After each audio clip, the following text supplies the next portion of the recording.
आइए हम लोग आज की आराधना प्रारंभ करेंगे और मैं कुछ वचन पढ़ लेती हूँ, उसके बाद प्रार्थना करेंगे। हे सारी पृथ्वी के लोगों, परमेश्वर के लिए जय जयकार करो, उसके नाम की महिमा का भजन गाओ, उसकी स्तुति करते हुए उसकी महिमा करो। परमेश्वर से कहो, तेरे काम क्या ही भयानक है। तेरी महासामर्थ के कारण तेरे शत्रु तेरी चापलूसी करेंगे। सारी पृथ्वी के लोग तुझे दंडवत करेंगे और तेरा भजन गाएंगे।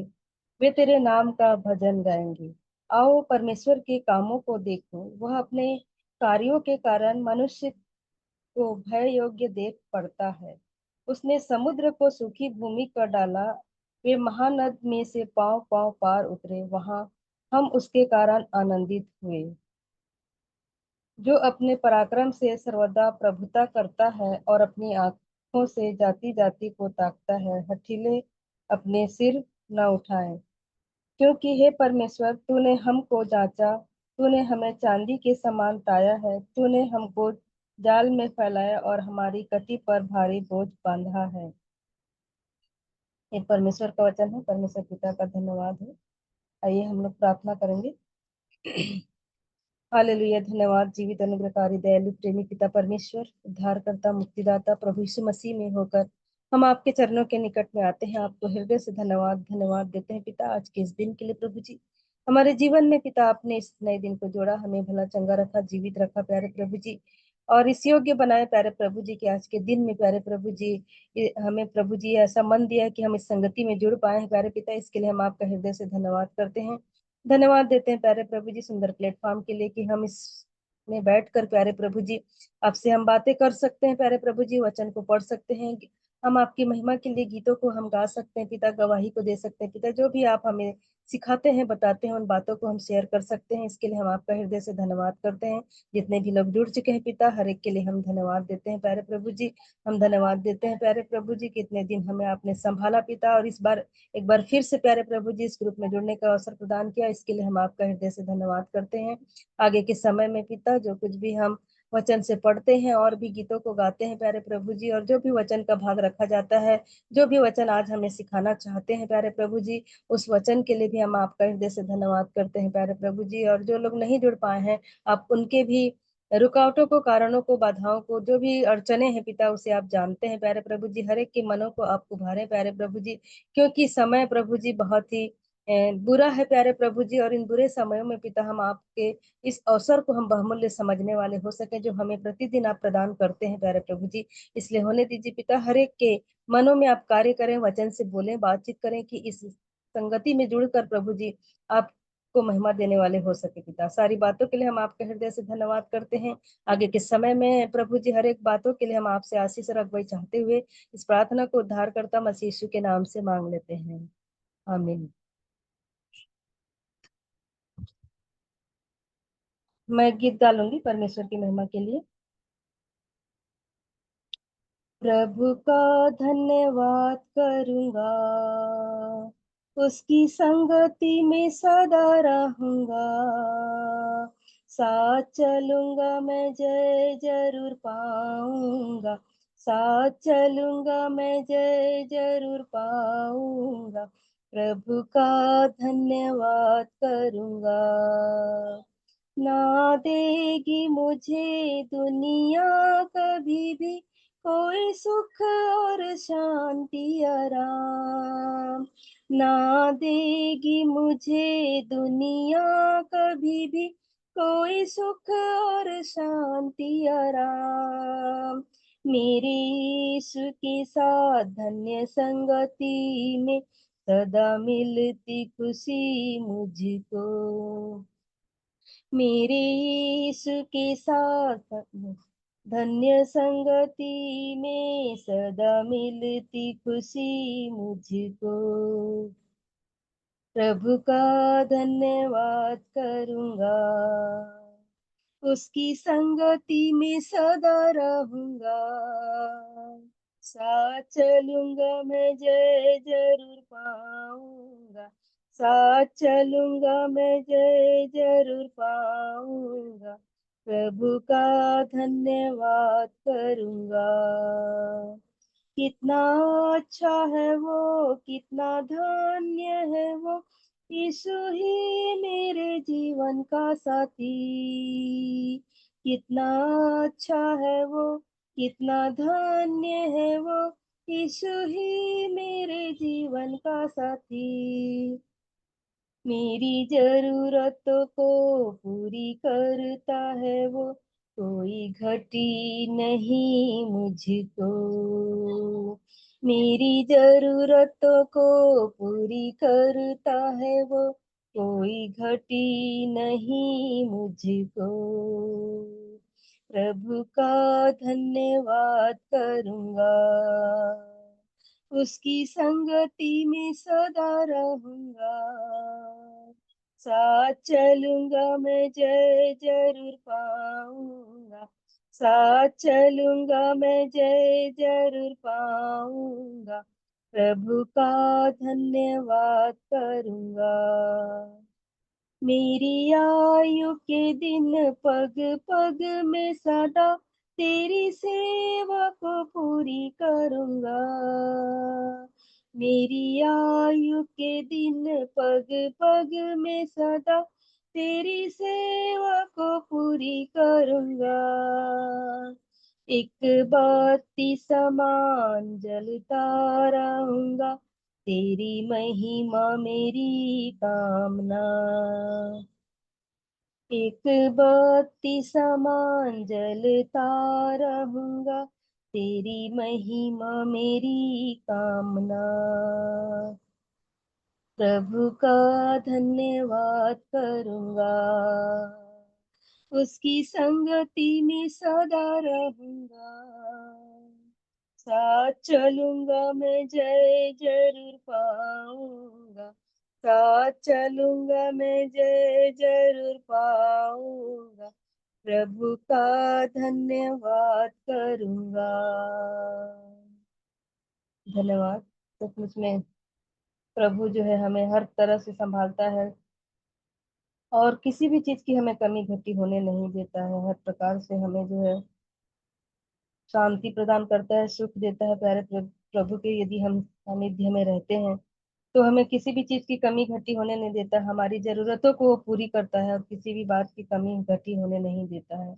हमारे आयु के हर पग पग में वो हमारे संग साथ रहता है और हमें जो है हर प्रकार से एक रोशनी को हमारे जीवन में दिखाता है। यदि हम उसके वचन को पढ़ते हैं तो हमारे लिए एक मार्ग को दिखाता है। इसलिए परमेश्वर पिता का हमेशा हमें धन्यवाद और स्तुति और उसकी संगति हमें हमेशा बनाए रखना चाहिए। अभी आप लोगों को भी अवसर है, यदि आप कोई भी गीत गाना चाहते हैं परमेश्वर की महिमा के लिए तो अभी आप लोगों को भी अवसर है। यदि वचन भी कुछ पढ़ना चाहते हैं तो आप लोगों को अवसर है।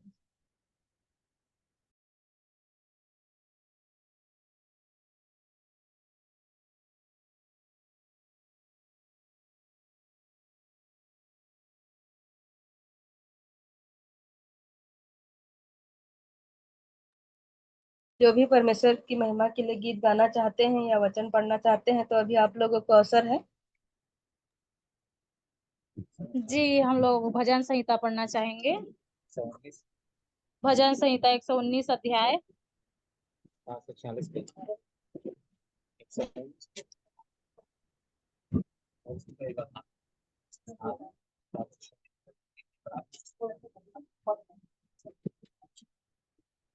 119 का 81 पद से।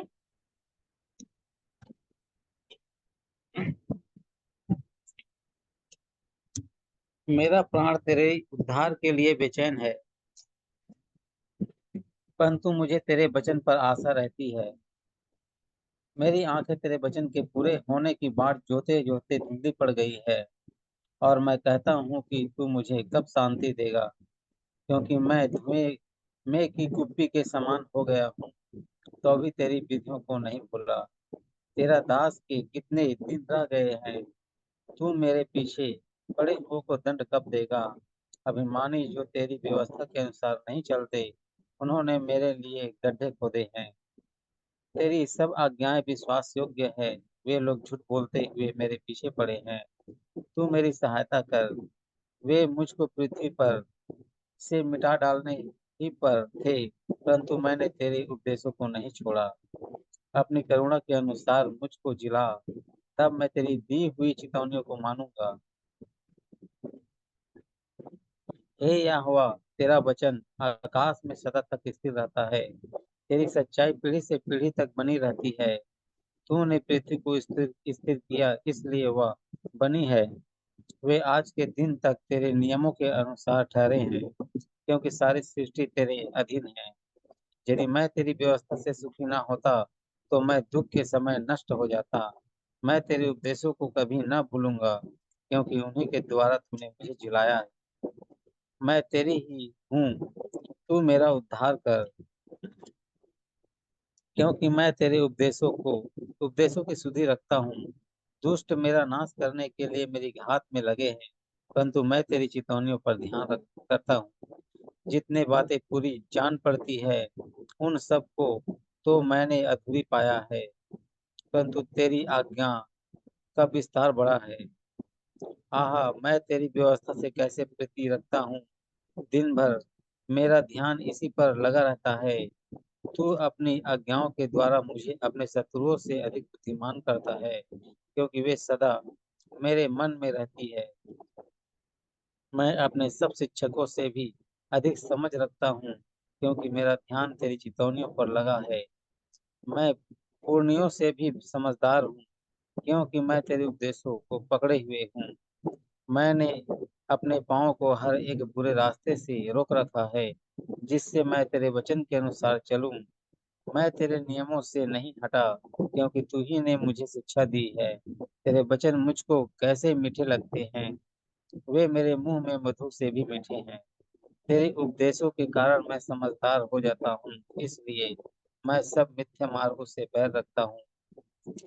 आमीन।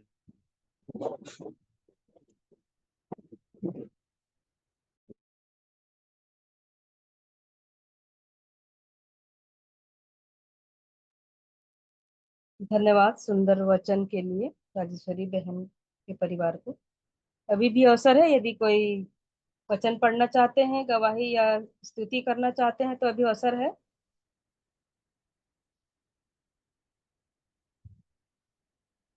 जो भी परमेश्वर के वचन से आप जो भी सीखे हैं, परमेश्वर आपको जो भी अगुवाई किया है या आपके जीवन में जो काम हुआ है, जिस वचन से आप उसे बता सकते हैं या फिर परमेश्वर की महिमा करना चाहते हैं गीतों के जरिए से, तो अभी आप लोग गीत गा सकते हैं।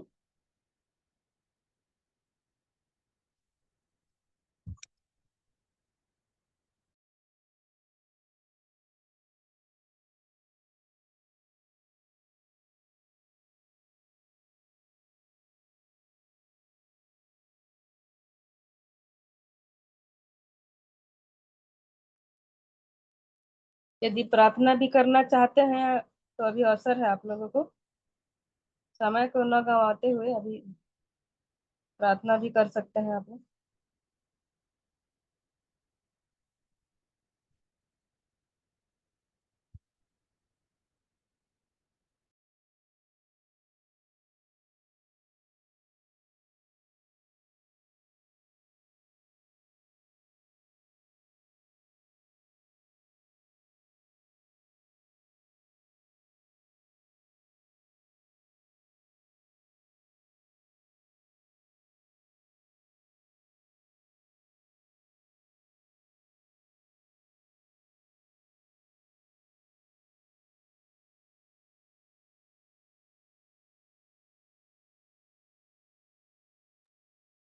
जब तक आप लोग तैयार होते हैं, मैं एक गीत और गा लूंगी परमेश्वर की महिमा के लिए। है मेरा वही ठिकाना, मेरा यीशु है जहाँ, सियोन देश में रहता है वो, मुझको बुलाता वहाँ। है मेरा वही ठिकाना, मेरा यीशु है जहाँ, सियोन देश में रहता है वो, मुझको बुलाता वहाँ। अंधियारा संसार है, यहाँ मिलता चैन कहाँ, झिलमिल करते तारे चमक रहे हैं वहाँ। अंधियारा संसार है, यहाँ मिलता चैन कहाँ। झिलमिल करते तारे चमक रहे हैं वहाँ। सब गाए प्रभु की स्तुति और गाए हालेलुया। सियोन देश में रहता है वो, मुझको बुलाता वहाँ। है मेरा वही ठिकाना, पतझड़ का मौसम है सदा और बिखरे कांटे यहाँ। मौसम रहता बहारों का, फूलों की वर्षा वहाँ। पतझड़ का मौसम है सदा और बिखरे कांटे यहाँ। मौसम रहता बहारों का, फूलों की वर्षा वहाँ। खुशबू वहाँ है प्यार की और शांति कैसी वहाँ। सियोन देश में रहता है वो, मुझको बुलाता वहाँ। है मेरा वही ठिकाना, सोने के सिंहासन पर मेरे प्रभु विराजे हैं। दाहिने हाथ में उनके मेरे यीशु विराजे हैं। सोने के सिंहासन पर मेरे प्रभु विराजे हैं। दाहिने हाथ में उनके मेरे यीशु विराजे हैं। स्वर्गदूतों और संतों की आवाजें हैं वहाँ। सियोन देश में रहता है, मुझको बुलाता वहाँ। है मेरा वही ठिकाना, मेरा यीशु है जहाँ। सियोन देश में रहता है, मुझको बुलाता वहाँ। धन्यवाद। अभी आप लोग भी यदि कोई गाना गाना चाहते हैं या वचन पढ़ना चाहते हैं तो अवसर है अभी।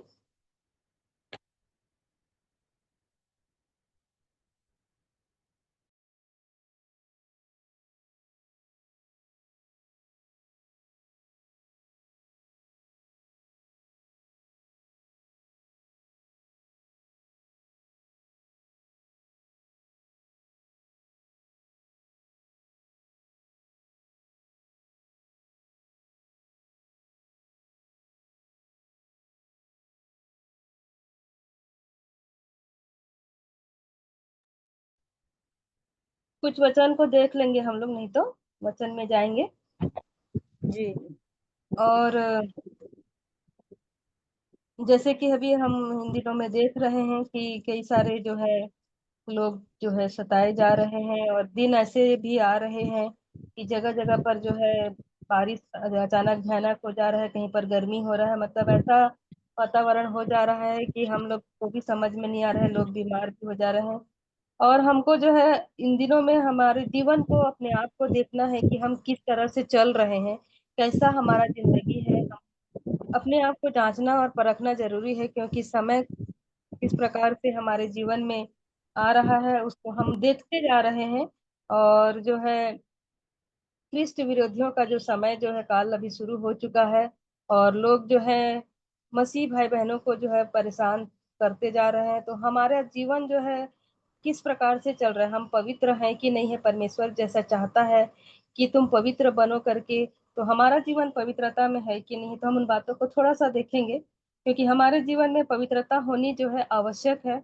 और यह हमारे जीवन के दो भागों में होनी चाहिए। जैसे कि बाइबल बताती है कि हम जो है क्या है, हमारा जो ये है आत्मा प्राण और देह से मिलकर हम सृजे गए हैं। हम उस तीनों चीजों से हम बने गए हैं। तो प्राण और आत्मा जो है हमारा आत्मिक भाग है, जो कि हमको क्या होता है दिखाई नहीं देता है। और देह जो है हमारा जो शारीरिक भाग है, जो दिखता है, जो दिखाई देता है, जिसे हम देख सकते हैं, वो हमारा शारीरिक भाग है। तो पहला भाग जो है क्या है, प्राण और आत्मा, जो कि आत्मिक भाग है, जो अदृश्य है, तो जो दिखाई नहीं देता है। और जो जिस उसे हमको पवित्र बनाने के लिए हमको क्या करना चाहिए, जो हमारा आत्मा है और जो हमारा प्राण है, उसको हमको कैसे पवित्र बनाना है। तो उसके लिए हम लोग देखेंगे कि सबसे पहला जो है हमारा विवेक जो है क्या होना चाहिए, शुद्ध होना चाहिए। जैसे कि पतरस यहाँ पे लिखता है, पतरस, पहला पतरस आप निकाल लीजिए, पहला पतरस, उसका दूसरा अध्याय का 9 वचन है। पहला पतरस उसका दूसरा अध्याय और 9 वचन, इस वचन को देखेंगे हम लोग।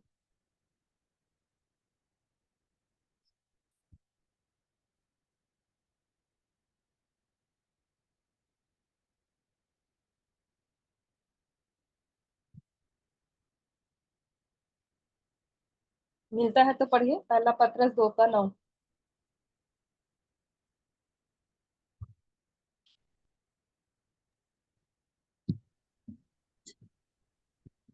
पर तुम एक चुना हुआ वंश और राजपदधारी याजकों का समाज और पवित्र लोग और परमेश्वर की निज प्रजा हो, इसलिए कि जिसने तुम्हें अंधकार में से अपनी अद्भुत ज्योति में बुलाया है, उसके गुण प्रकट करो। यहाँ पर हम लोग देखते हैं कि परमेश्वर की हम लोग क्या है, एक पवित्र प्रजा है। और यहाँ पर उसकी निज प्रजा है, चुने हुए वंश हम लोग हैं। तो यहाँ पर हमको क्या कर रहे हैं, पवित्र प्रजा जब हम लोग हैं, और पवित्रता बनाए रखने के लिए यह जरूरी है कि हमारा विवेक जो है शुद्ध होना चाहिए। तो यहाँ पर एक और वचन देखेंगे, यूहन्ना जैसे क्या लिखता है। यूहन्ना एक, उसका 1 का 7 देखिए।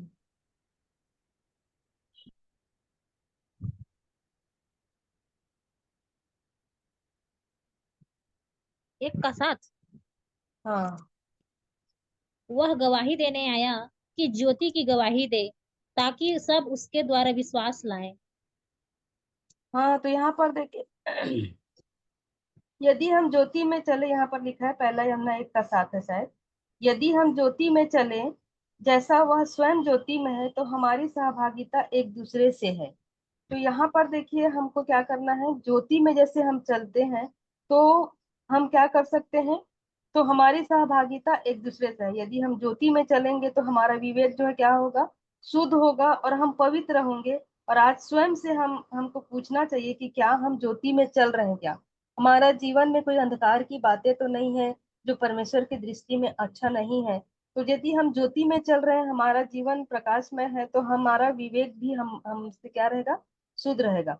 तो ये जो है पहला पॉइंट है कि हमारा विवेक जो है शुद्ध होना चाहिए, यदि हम पवित्र रहना चाहते हैं तो। दूसरा हम देखेंगे कि वचन में सत्यता रहना चाहिए।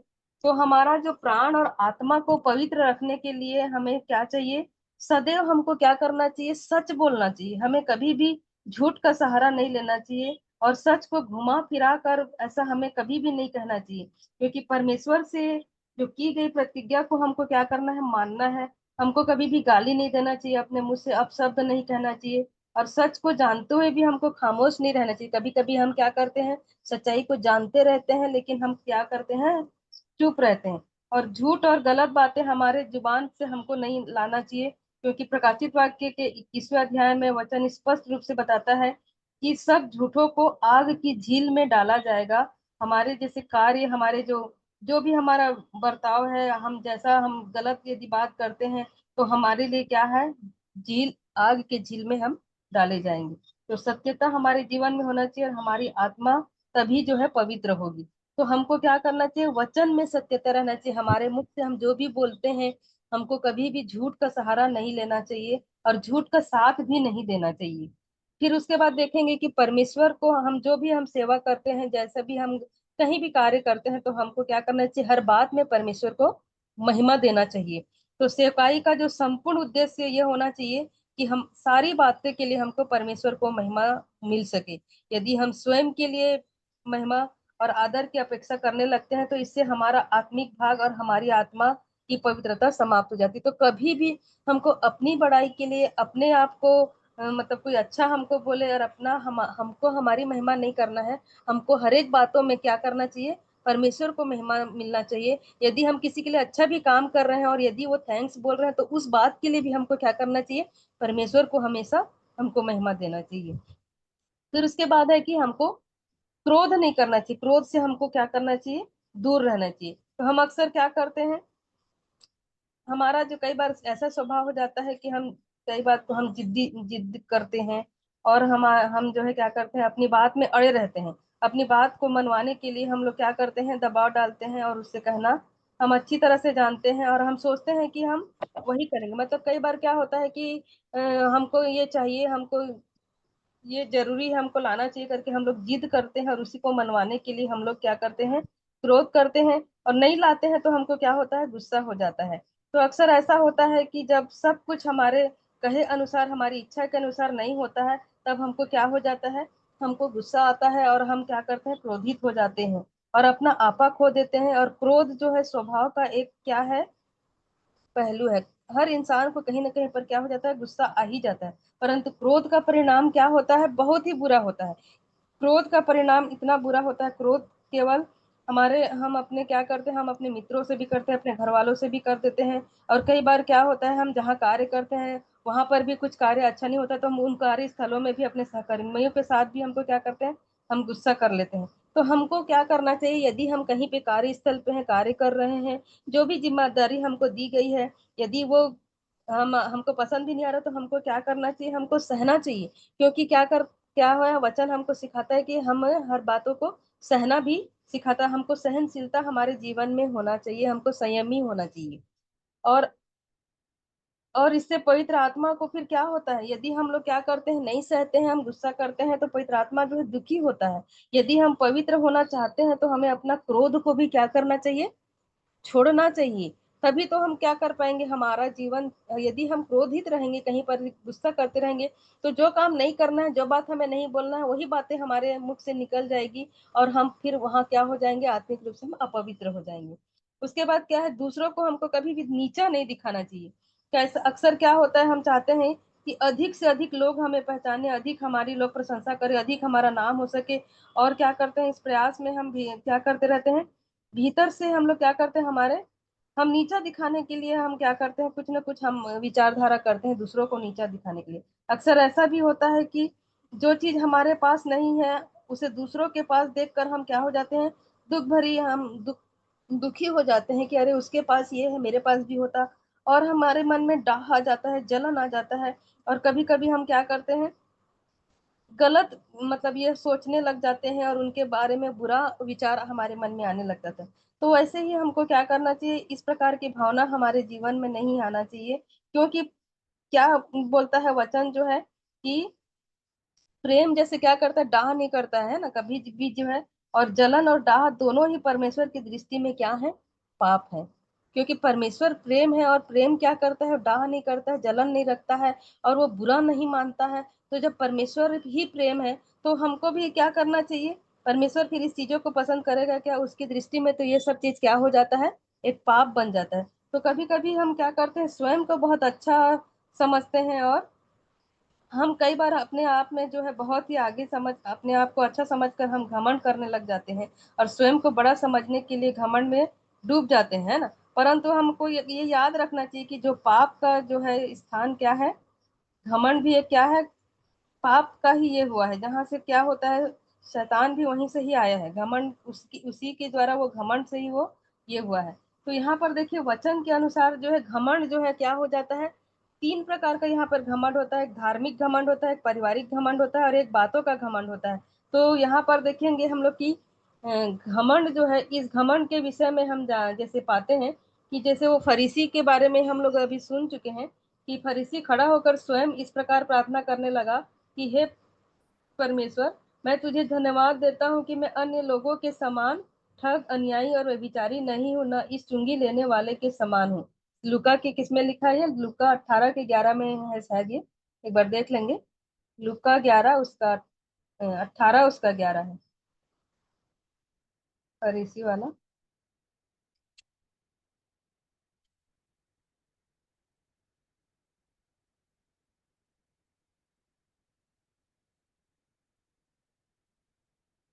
लूका 18 का 11।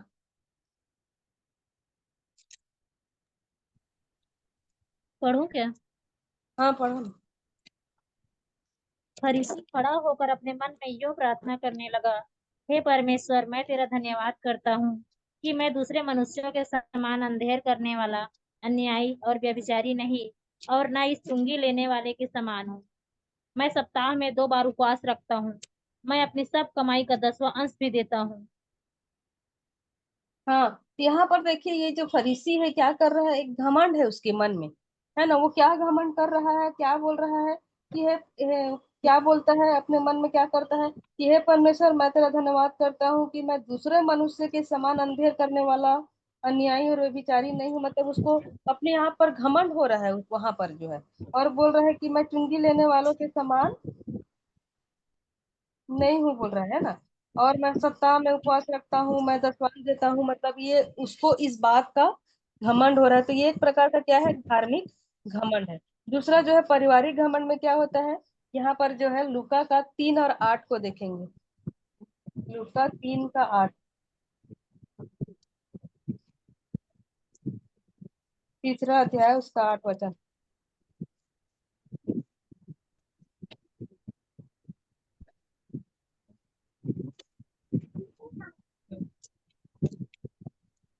अतः मन फिराव के योग्य फल लाओ, और अपने अपने मन में यह न सोचो कि हमारा पिता अब्राहम है, क्योंकि मैं तुमसे कहता हूँ कि परमेश्वर इन पत्थरों से अब्राहम के लिए संतान उत्पन्न कर सकता है। हाँ, तो यहाँ पर देखिए, यहाँ पर क्या बोल रहा है कि फरीसी अपने पूर्वजों इब्राहिम और इसहाक के कारण घमंड करते थे, परंतु उसने उनसे, यीशु कहते हैं कि मन फिराओ के योग्य फल लाओ बोलता है। और अपने मन में यह ना कहो कि इब्राहिम हमारा पिता है। मैं तुमसे कहता हूँ कि परमेश्वर इन पत्थरों से भी इब्राहिम के लिए संतान उत्पन्न कर सकता है। तो यहाँ पर जो है एक पारिवारिक घमंड को दिखाया गया है। तो ये इस प्रकार का भी घमंड हमारे जीवन में नहीं होना चाहिए। फिर तीसरी बात हम देखेंगे, अपनी बातों का जैसे घमंड है, तो उसके लिए भजन संहिता 12 का 4।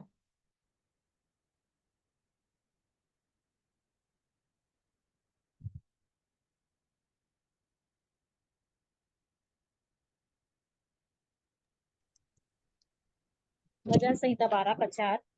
वे कहते हैं, हम अपनी जीभ ही से जीतेंगे, हमारे ओठ हमारे ही वश में हैं, हमारा प्रभु कौन है?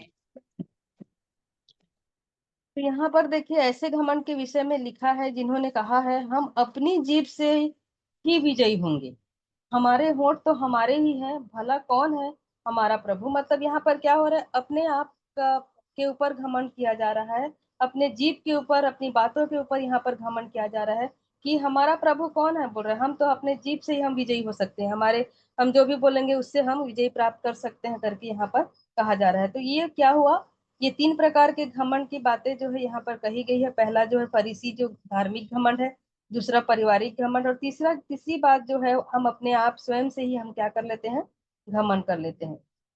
तो यहाँ पर देखिए, परंतु नीति वचन का लेखक क्या लिखता है, यहाँ पर जो है 3 के 7 में क्या बोलता है कि अपनी दृष्टि में बुद्धिमान न बनना, यहोवा का भय मानना। तो कभी भी हमको क्या नहीं करना चाहिए, अपने दृष्टि में हमको क्या नहीं होना चाहिए, बुद्धिमान नहीं होना चाहिए। न सिर्फ अपनी आत्मा और प्राण को हमको क्या करना है, पवित्र बनाना है, आत्मिक भाग की जो पवित्रता बनाए रखनी है, वरन हमें अपने जीवन में, जीवन को दिखाई देने वाले भाग यानी हमारी जो शरीर है उसको भी हमको क्या करना चाहिए, पवित्र बनाना है। जैसे कि अभी हम देखे हैं कि हमारा जो 2 भाग हम देखे हैं ना, जो चीज हम नहीं देख सकते हैं, हमारा प्राण और हमारा आत्मा है, उसको पवित्र बनाने के लिए हम लोग जो है अभी देखे हैं।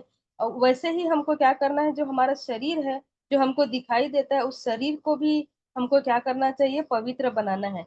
तो बाइबल में जैसे मरियम का वर्णन जिसमें दिया है, और उसमें बहुत सुंदर जो है, देह को जैसे व्यभिचार के पाप में फंसा कर अपनी पवित्रता को खो देती है, उन बातों को हम जानते हैं। तो यहाँ पर जैसे कि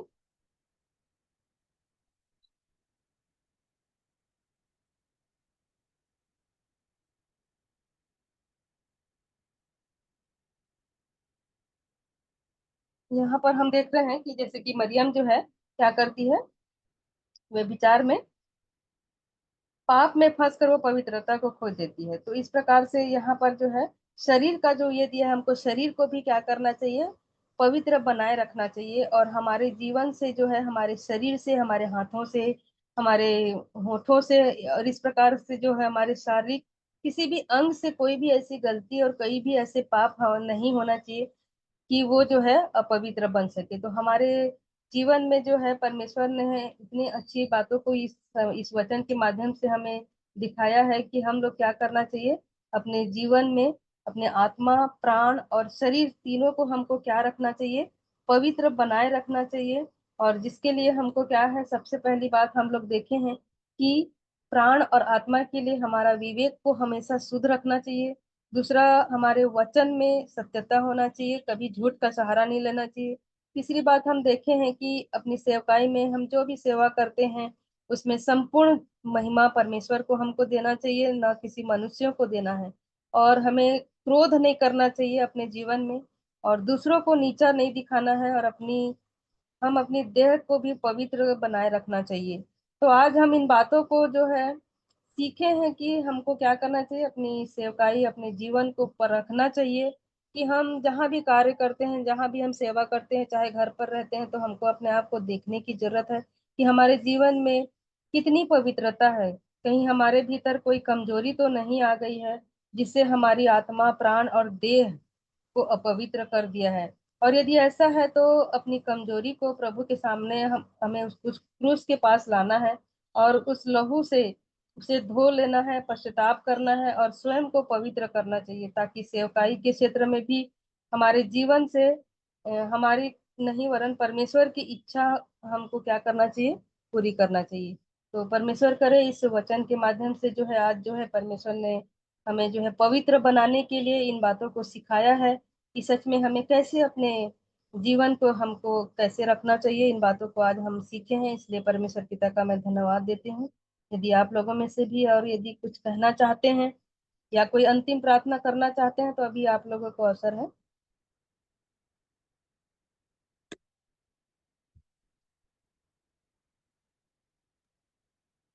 यदि कोई और कुछ कहना चाहते हैं तो अवसर है, नहीं तो फिर मैं अंतिम प्रार्थना करूंगा। इन वचनों के लिए मैं परमेश्वर पिता का प्रभु यीशु मसीह में धन्यवाद देता हूँ कि सुनीता दीदी के द्वारा ये वचन हम तक पहुंचे।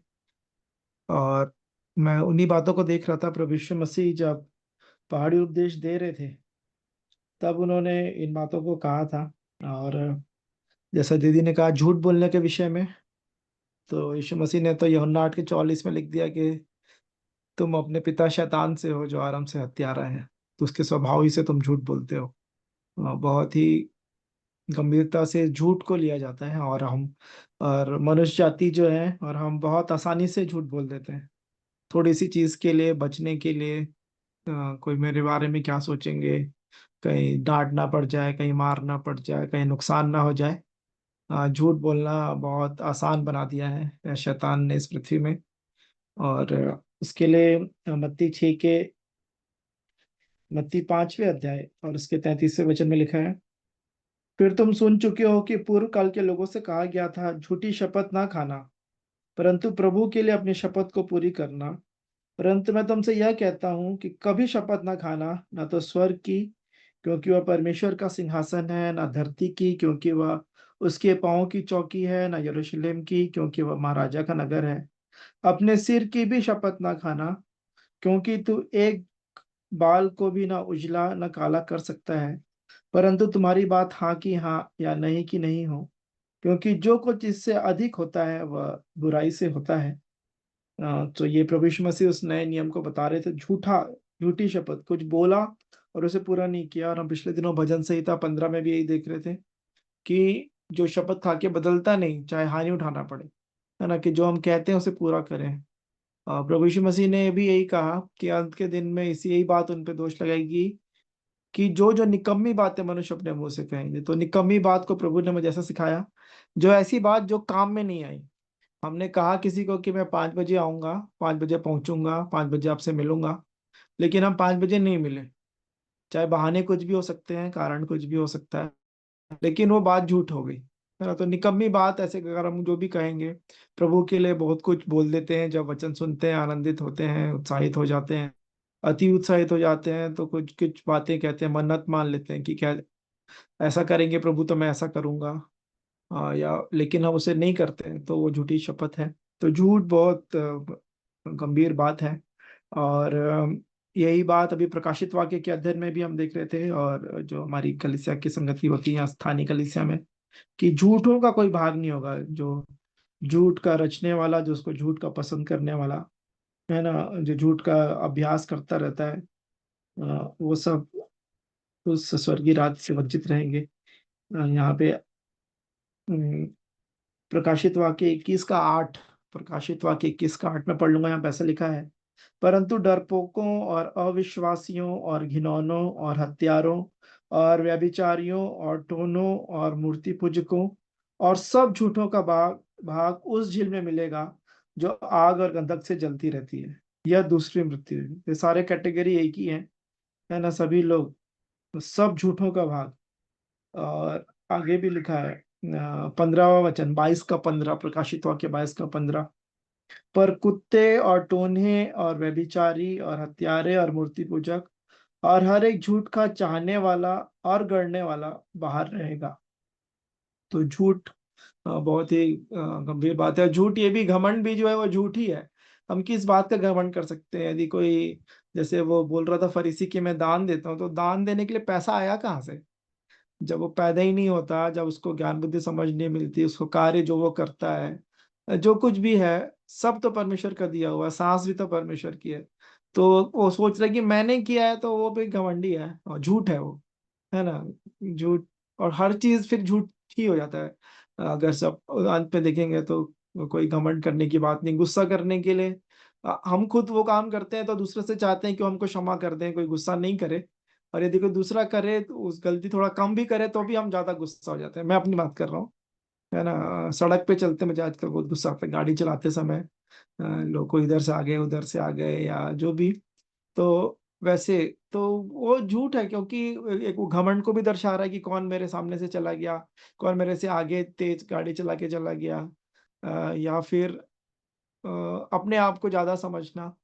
तो इन सब बातों के लिए, और दीदी ने कहा विवेक शुद्ध रखने की बात, और सच में बहुत जरूरी है। और कि विवेक कैसे शुद्ध रखेंगे?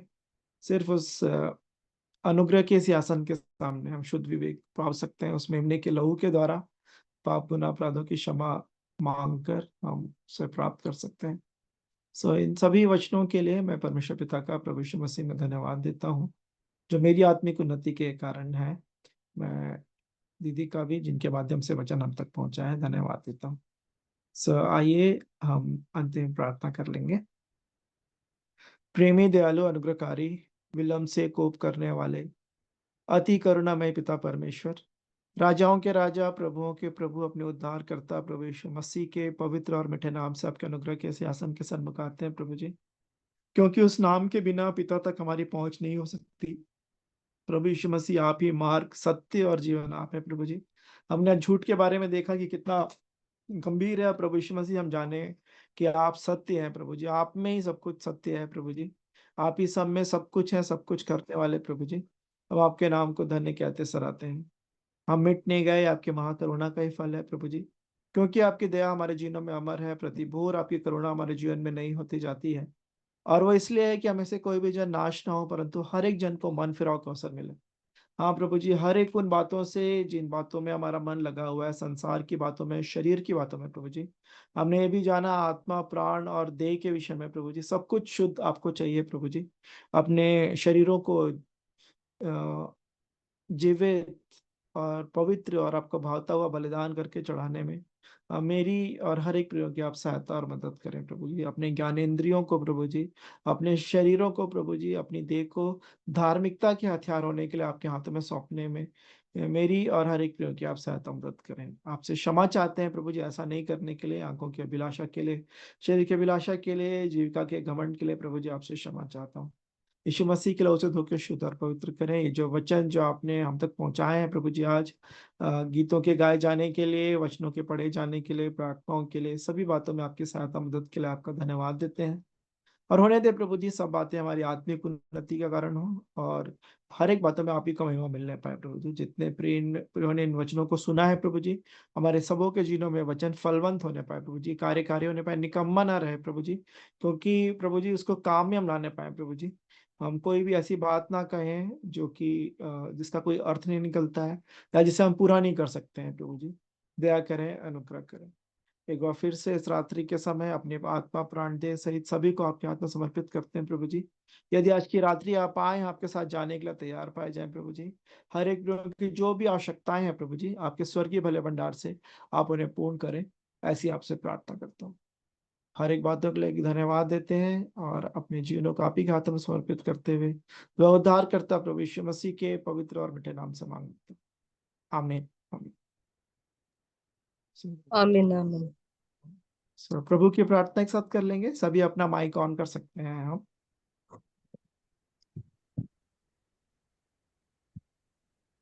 हे हमारे पिता, हमारे पिता, आप जो स्वर्ग में हैं, आप जो आपका नाम आपका पवित्र नाम माना जाए, माना आपका जाए, राज्य आए, आपका राज्य आपकी आए, इच्छा जैसे आपकी स्वर्ग में इच्छा पूरी होती है, जैसे वैसे इस पृथ्वी पर भी वैसे पूरी हो। वैसे इस हमारे दिन भर की रोटी आज हमारे हमें दे, और जिस प्रकार हमने अपने अपराधियों को क्षमा किया है, वैसे आप भी हमारे अपराधों को क्षमा करें, और हमें परीक्षा में न लाएं, परंतु बुराई से बचाएं। राज्य, पराक्रम और महिमा सदा आप ही के। आमीन। आमीन।